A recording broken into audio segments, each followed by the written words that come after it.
I want to thank the ISSST for the opportunity to share this work. So I'm going to start with my presentation. And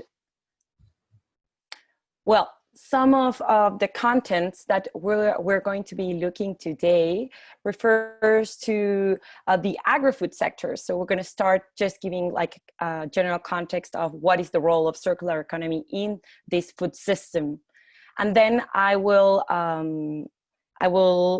comment about the work we did with the assessment study in Chile for the agri-food sector, and which are at the end the opportunities that we envision and we identified after this work, to end with the final recommendations that we were able to build after this assessment, and some reflections upon building solutions for the circular economy based on collaborative research. So this is like an overview of the presentation.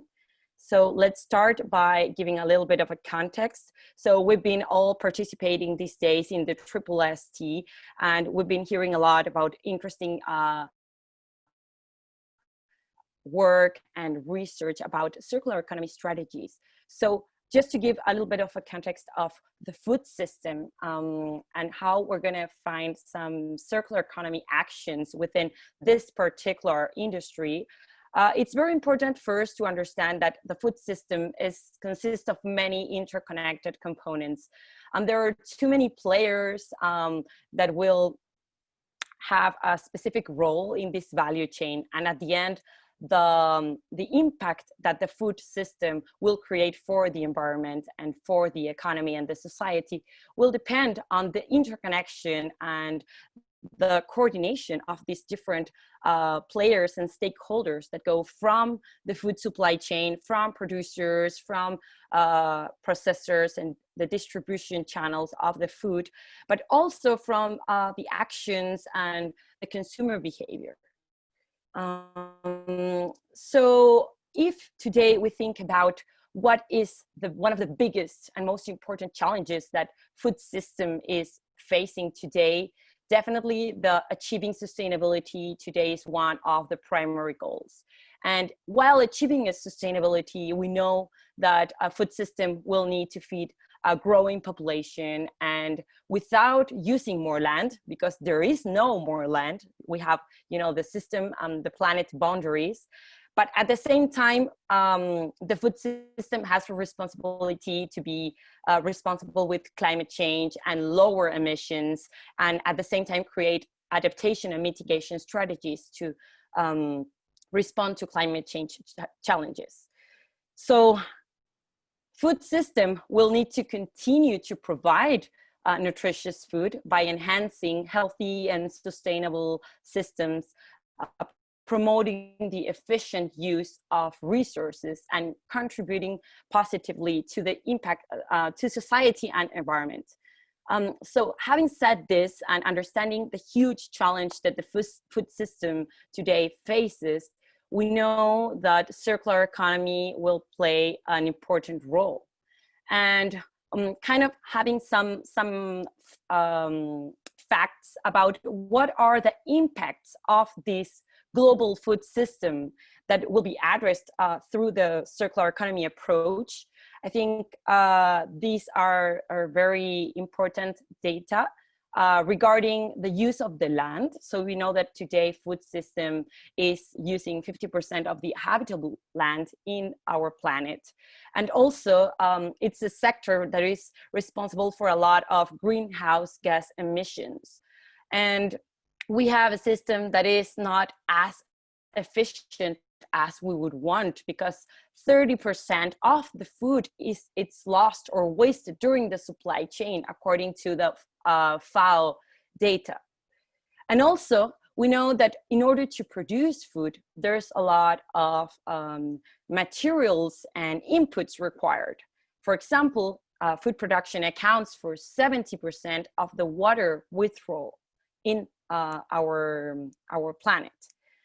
And finally, one of the environmental impacts that also relates with environment relates to the biodiversity loss and environmental pollution.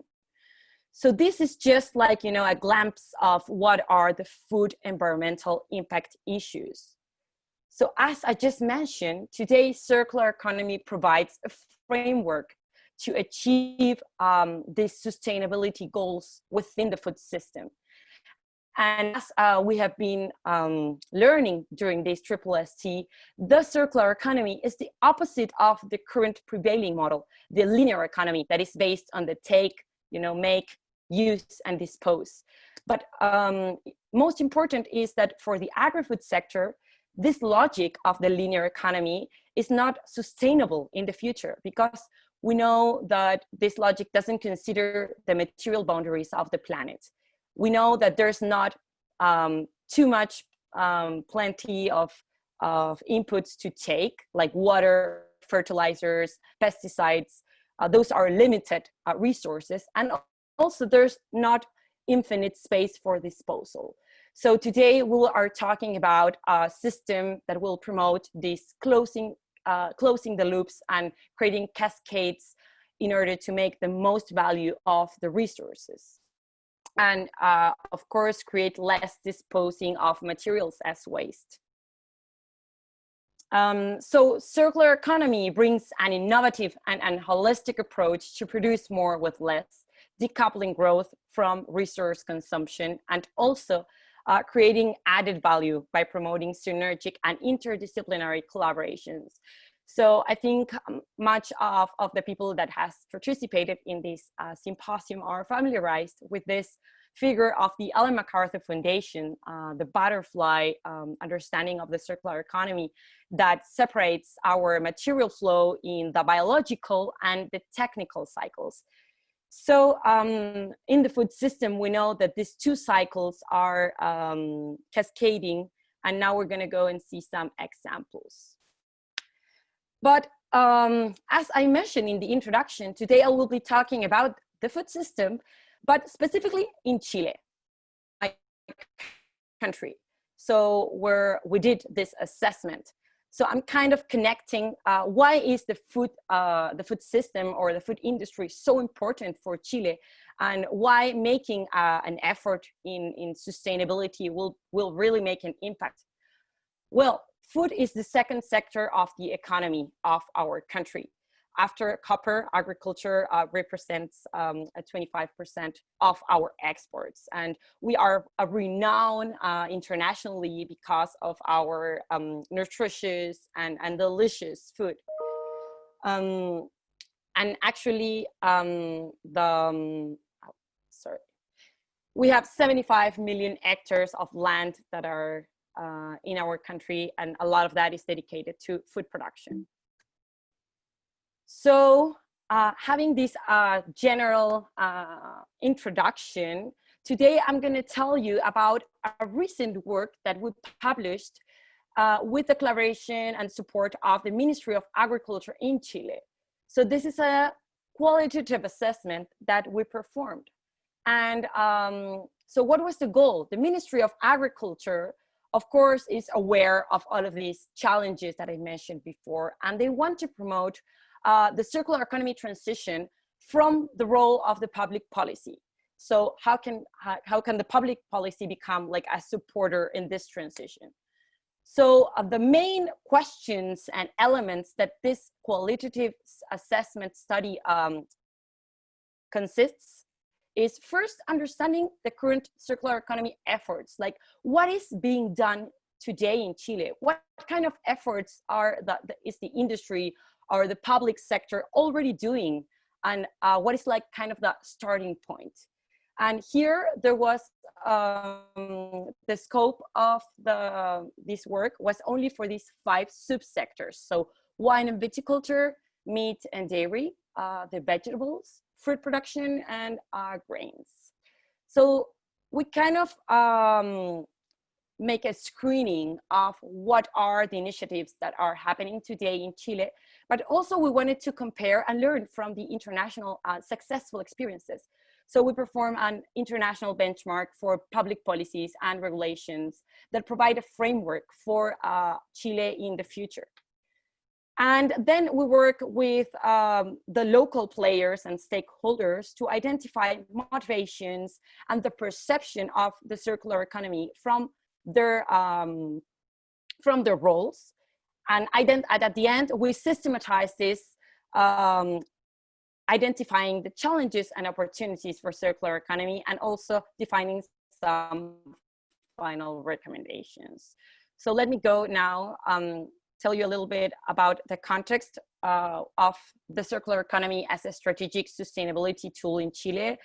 For the industry, for the food system, improving resource efficiency has been a priority. And I think this is very important for you to understand why this approach will be so relevant. We have been experiencing severe droughts for the past decade. Also, for the Chilean sector, the international market demands for us to be more sustainable, and we have some certifications that are looking forward for that. And it's important to mention now that we're not starting from zero. There have been a lot of public and private efforts, and also the commitment of the public policy. For instance, today Chile is writing the circular economy roadmap that's going to be published in the 2020, and it will have ambitious goals for achieving these sustainability and circular economy for 2040. Also, the recent NDC emission reduction commitments. So we need to understand that the circular economy will be connected to all of these efforts. It's not an isolated thing. So just from the methodological part of this assessment, understand that we established at the beginning of this work an international and a national advisory boards. We built a stakeholder map to understand who are the players that are today leading some of these initiatives, and some demonstrative examples of the efforts in these 5 subsectors. Then we did secondary research of national and international initiative screening. We performed 26 in-person interviews, and also 5 sectorial workshops for each of these sectors, to end with a discussion and the building of these final recommendations. So on the international benchmark side, these are the countries or the regions of the world that we look up for good examples, lessons, and approaches. And most importantly, we were looking for circular economy advocacy reports, countries that had already developed their roadmaps, bills or regulations that affect the agri-food sector and circularity, public policy programs, food sector initiatives, and also consumer and community initiatives. So first of all, I can say that there is a high-level consensus after looking up at all of these documents. We kind of understand that there is a consensus that circular economy is a strategic tool for sustainability. There's definitely a need to improve a common language and generate metrics for monitoring the efforts, and also the need for extension and communication tools to permeate the principles to all of the different players. So specifically for the agri-food sector, some of the lessons and like good practices that we were able to rescue from these countries. First, like reforms on the supply side by changing agricultural subsidies or generating economic incentives to highlight ways to reduce the use of chemical fertilizers. We saw that that was something that was happening in some countries like China and also the European Union. Also, there are huge and ambitious goals on the food loss waste prevention. That was, I could say, most of the literature we found was on that side of the food loss and waste prevention. And one of the things that we rescue is the focus of some countries in specific nutrients and critical points of the value chain, like Netherlands, that is working specifically with the phosphorus, or California, that have identified that nitrogen is a nutrient that they need to circulate and to be more sustainable with. One of the, due to the amount of time, it's impossible to show all of the experiences, and I invite you to check the publication. But if I can rescue one of the experiences, I would say that Uruguay has a very relevant and virtuous example of private and public articulation, and this is a program named BioValor. And I think it's great about this program is that they are focusing research efforts for analyzing material flows in order to determine where are the system inefficiency, where are the loops to be closed, and then develop like science-based tools for the sector and also for the public policy. And they have developed some tools like, for example, the byproduct waste calculator, and also the reference platform, like an Uber for the agri-food waste. So this is just one of the examples that I think it's really a great inspiration for us in Chile to be looking for. So now if we go to our actual work here in Chile, we were able to screen around 230 initiatives that are happening in the agri-food sector. So we systematize these initiatives in regards to the type of initiative, the principle and the strategy of circularity that is related, the subsector, the sustainability, developmental goals, SDG, the stage of the value chain, and also if the initiative is related to biological or technical cycle. So you can see here what was the framework of the stakeholders map and how we connected in the value chain, the different players and stakeholders. So in regards to this classification of the circular economy principles and strategies, we based on the work of the European Commission, the Ellen MacArthur Foundation, and the World Economic Forum to come up with these 3 principles. Design resource efficient system. The second one is make the most of food and cascade the resources. And the third has to do with preserve and improve the ecosystem's natural capital. So these are just some quick data about the findings and the results. So how the initiatives, the 220 initiatives in the different sectors.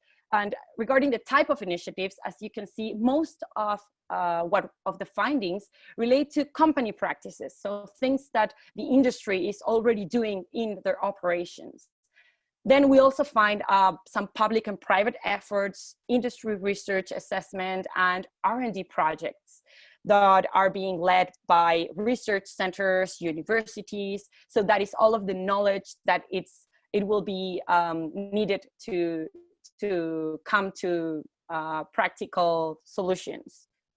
Regarding the classification of these initiatives in the 3 circular economy principles I mentioned, we found that a good news is that all of the subsectors had representative initiatives in the 3 principles. However, principle number 2 related to make the most of the food and resources, and relating to the reuse, repair, remanufacture, revalue, recycle, and recover was the most common in all of the sectors. So then we have how initiatives were in the technical and the biological cycle. And in the stage, you will see that we focus the search and the work in the producer and the processing supply chain. But also we found some other initiatives regarding, retail consumption, waste management, and suppliers. So for the strategies, the most common was like revalorization and reduce inputs, as you can see here in the diagram in the left. So, okay, this is like kind of a lot of information, and I want to help you like understand that this effort of making a screening of 230 initiatives was like really a massive amount of information. And for us, it was really great to see how Chile is already stepped and it's already gaining traction in this circular economy transition. We found some incredible and worth showing initiatives from the different sectors that just show how circularity is starting to happen here in Chile. And I will mention some of these illustrative examples. For example, in the wine and viticulture, we saw an effort of the industry to make the lighter bottles in order to use less materials in their inputs. From the meat and dairy, there is a great program named Campo Limpio, like Clean Farm, to recycle the agrochemical packaging. And in the vegetable subsector, there are great food donation recovery programs, and also programs to connect the food loss and waste with composting, and regenerative solutions. In the fruit sector, there are some biological corridor as enhancing the natural capital efforts of the industry. And in the grains, we saw that there's from the producing, like in the farm stage, there are efforts of making being more efficient in the resource utilization. And as I mentioned before, water scarcity and drought is one of the major issues here in Chile. So this dry sowing reduces 30% of the water use. So this is a great example of resource efficiency. And also they are using the byproducts of the grains to produce pet food. Olivia, So we have one question on this topic from Sandy. Is wine bottle breakage included in your model? No, because most of the wine in Chile is exported. So we kind of focus in the actions that happened actually like in Chile. So the wine industry is responsible for the materials that they're going to use. And they, of course, they have some recycling initiatives, but they are not responsible of what happened when the bottles, are exported to other countries. Okay, thank you. So all of these examples that I mentioned here are efforts of the industry, okay? But I also want to mention that there's also some local public collaborative initiatives like the Chile-Canada program that is working with municipal and household residues for composting and anaerobic digestion initiatives. These are like demonstrative projects that are creating some momentum.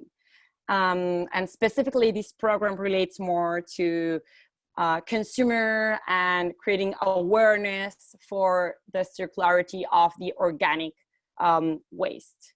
So all of this just shares that this is a good starting point.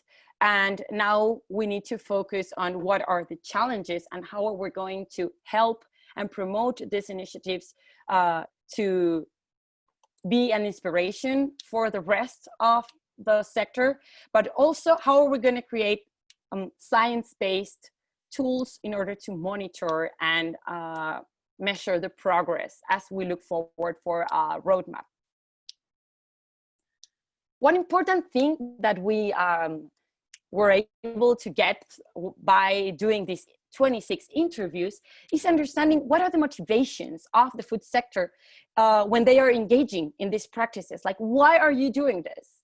And 75% of the people that we interview, and number one of the motivations is the economic drive.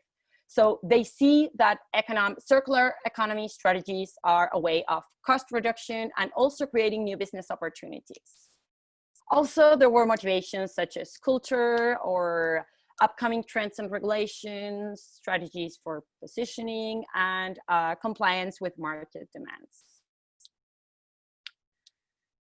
So after we gathered all of this data, we worked in these 5 workshops with the sectors in order to discuss and elaborate with the players of the industry what are the opportunities that they see. So here, this is like a systematization of the 5 workshops that we have and the most relevant opportunities that they themselves rescue from their perceptions. So I think number 1 is new business opportunities. So people in the sector think that there is an opportunity for added value byproducts and extraction and new solutions from the food loss waste. This is an example of an added value animal feed product from Chile, from the company Food for the Future, that is producing feed for fishes and for cattle, starting from agricultural and organic waste. So this is just an example of that new business opportunities that are already happening. Number 2, it will be the opportunity to promote resource efficiency in the farming and processing practices. And this is related to our wider crisis, water crisis situation in the country. And also, how can we be more efficient in the fertilizer use? How can we produce more with less? Yeah. And then in the 3rd point, there's the opportunity to regenerate natural systems with focus on soil health. So we are aware, specifically in Chile, that climate change is resulting in desertification. So most of our land is in risk of degradation. We need to focus on the regeneration of these natural systems. Number 4, the opportunity of promoting local and collaborative sustainability development. And I think this is not just in Chile, everywhere we see that circular economy is a great opportunity for that local initiative promotion. And at the end, last but not least, the players mention about the opportunity to leverage on innovative technologies for a new generation of packaging to achieve zero waste. And this picture is also a very innovative solution from Chile that creates packaging from the byproducts of rice production. So at the end, when we worked during these workshops, there is a feeling of a perception that there is a win-win situation. Like, okay, we have opportunities for our sector, but at the same time, we will be contributing to those initial sustainability challenges that I mentioned in the first slides. However, at the same time, while we capture the opportunities, we also understand which are the limitations and what would be the challenges and considerations that our country and public policy efforts has to have in mind while paving the route in this transition. And I think the key word here is coordination, okay? And we identify 6 main gaps. So they have to do with culture. How can we make some cultural changes and to harmonize the circular economy principles in the action, the real action of the people all along the value chain. Some institutional gap. Also, how can we create harmony between the public policy, the reforms, the regulation that will be aligned with the reality of the country? So from the public policy, from a top-down perspective. Then there is an information and technology gap. We need reliable data. We know that this is essential for the circular economy, and I think that ISSST have been very good at showing this importance. I'm talking about evidence-built baseline quantitative data, evidence-based analysis tools like LCA, MCI for monitoring these initiatives. How are we going to measure the progress? and not just show good examples, but have some data after this. An educational gap, create awareness, and also develop qualified human capital. Regulatory policy gap, and a logistic and infrastructure, like, do we have the right logistics to make this transition? Where do we have to put our focus? So at the end, when we systematized the perception, the initiatives that are going on today in Chile, and the challenges that the players of the agri-food sector are telling us, we were able to systematize this, and with the help of the international and national advisory board, come up with a set of recommendations to support this transition. And there was a national food circular economy program proposed, but at the end, the most important here is there are 3 pillars in order to help this transition. First, the first pillar has to do with the technical and science-based action plans. So we proposed that this program has like 3 areas, and from the technical area, and considering the international benchmarks that we look up after as models, it's important to prioritize on a few areas that are critical to our circularity in the food system. Maybe just 2 or 3 at a top, specific working areas. And also relate this with goals, and goals that will be aligned with the existing country goals, such as the NDC. For these specific areas that are to be defined by the science and technical area, we have to develop a baseline data and understanding of what is the starting point from a methodological point of view. Also build collaboration with international networks and coordinate an action plan to achieve these goals. And in the action plan, we think that having demonstrative projects that will validate with evidence-based the circular economy solution, also extension efforts to facilitate the adoption of technology, and also making the circular economy knowledge more understandable to the common public. The second area has to do with education and circular economy awareness, and we saw some great examples. For example, in Portugal, they have an online platform named Economia, and this area will be responsible also for coordinating workshops, seminars, and educational campaigns. And from the regulatory and policy advocacy, it's crucial to have a coordination with policymakers and the industry, and identify what are the gaps of our current legislation. Where should we make the efforts to improving? And here at the left, here are some of the topics that we propose in the assessment that might be one of these priority specific areas: the food loss and waste valorization, soil health and environmental pollution, the water efficiency, and the plastic waste in agriculture.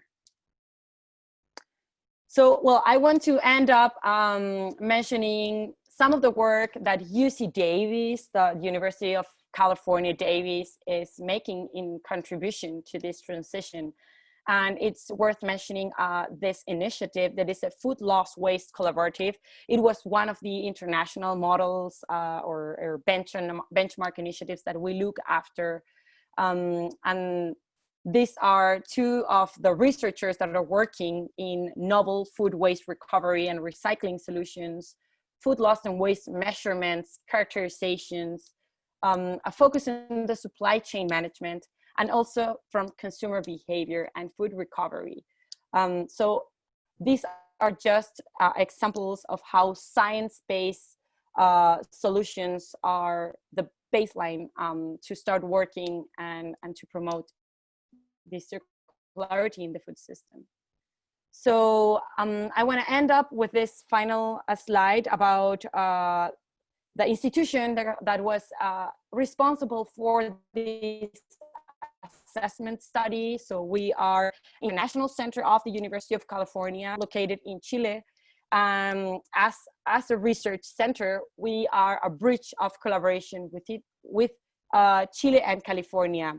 And we provide like a market and society technological solutions based on science through efforts in collaborative science, tech transfer, sorry for my English, and extension efforts.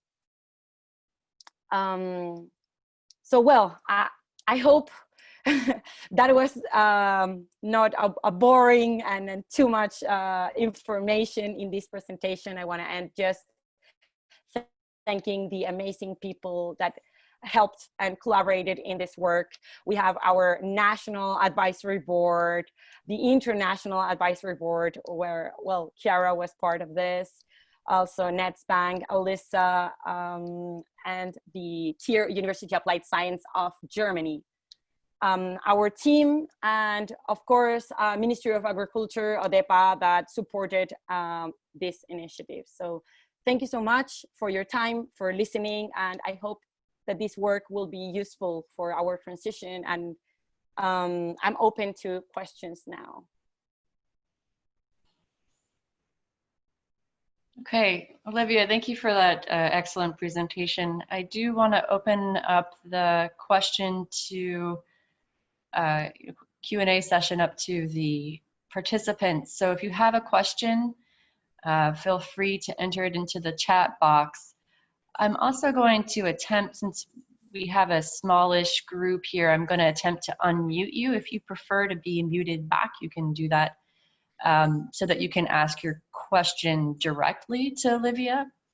Go ahead and take the floor as you wish. Hi, Olivia. This is Revisa Valdés. I've read somewhere that Chile is, like, from an ecological perspective, kind of like an island ecosystem because of the geographic barriers. And I wondered if that is like making the initiative extra challenging, or does it give you special advantages? I know New Zealand has like quite a specific, initiatives and programs, given that they are an island, and I wondered if, if you could speak to that at all.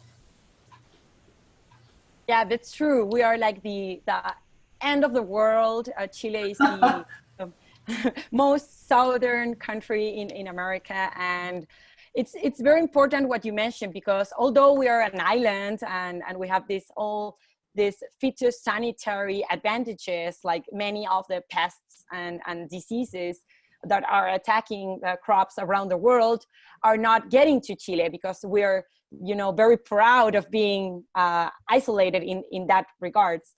However, we are, as I mentioned, we are an export country.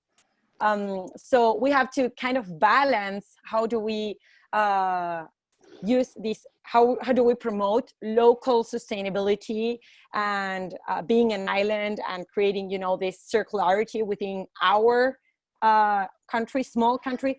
But also we need to understand that many of the efforts that we're doing here are going to be continued by the next, player in the supply chain. So whatever, like the example of the wine, or whatever we did here in Chile, somebody in the countries where we are exporting our food will need to continue with circularity.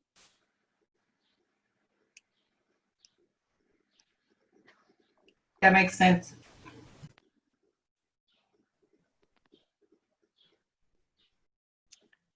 Okay, any other questions?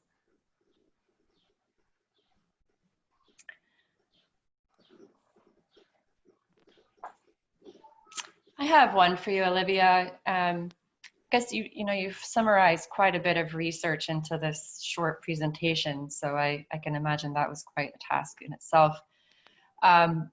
If you can you give a broader overview of kind of what you feel the drivers, just within Chile, may be for this sort of circular economy transition? Yeah, that's a great question. And well, in Chile, as I mentioned, we are already experiencing the impacts of climate change.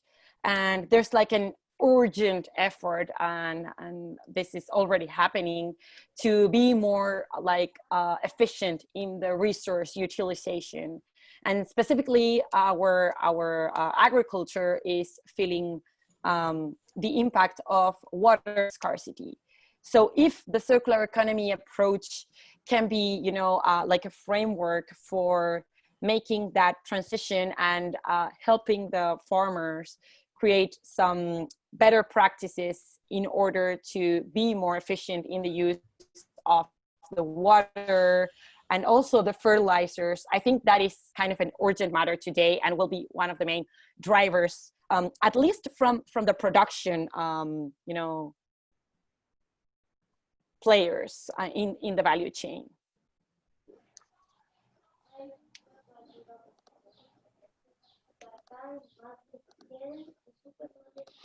Yeah, I mean, I feel like there's some follow-up questions there, just specifically how one may approach, for example, water or drought being a driver for a transition in circular economy.